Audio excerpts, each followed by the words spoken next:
สบายดีมากินข้าวปูข้าวปลาน้ำกันเด้อมื้อนี้บรรยากาศที่น้ำหางเด้อพี่น้อง FC ให้ FC เบิ่งภูผาป่าไม้โอ้สวยสดงดงามพี่น้องเอ้ย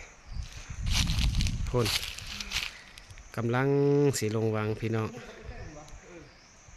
ธรรมศาสตร์ดีโธ่บรรยากาศในการเอาปูเอาป่าเด้อเวินมา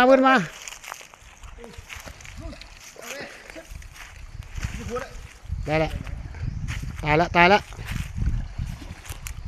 เวินมาโอ้ปย่อยปลาย่อยวะปย่อย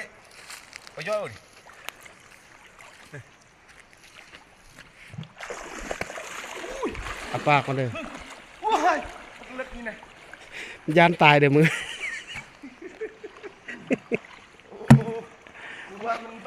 ได้หนึ่งตัวเลยเด้อปลาเลยเด้คักหลายพี่น้องบรรยากาศเอาคักๆได้อเซียวเวทึกอย่าไปเตะเอามองได้ตัวนึงหรอ ว่าลิ้นลำเหรอโอ้ยทุ่มหัวเขาได้ก่อนยานตายเดี๋ยวอ่ะปัดน้ำด้วยนะเอาปลาได้พุ่นหอยโทษทานเมืองหอยโทษทานเมืองพุ่นเกี่ยวสองหน้าแต่ละเริ่มสบาย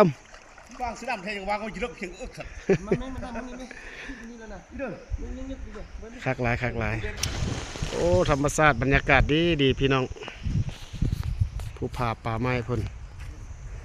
คักหลายบรรยากาศเย็นพี่น้อง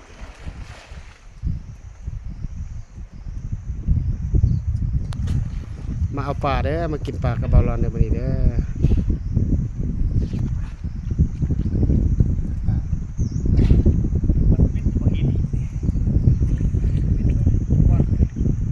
มันเหนื่อยลำนี่เนาะ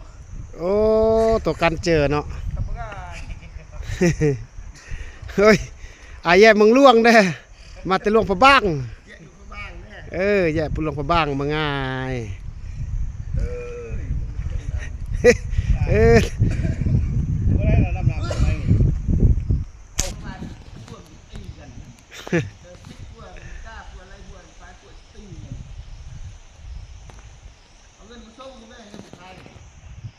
ฮ็ดเวียกไอ้น้องเฮ็ดเวียก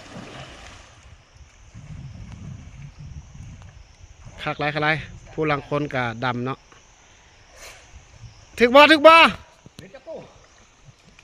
โอ้ดำบนเก้าขาเจนกันนำไปแม่จกนั้นจกนี้แม่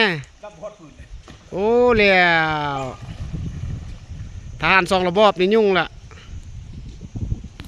ดำหมดนั่นยังหึงโอ้มานเด้อ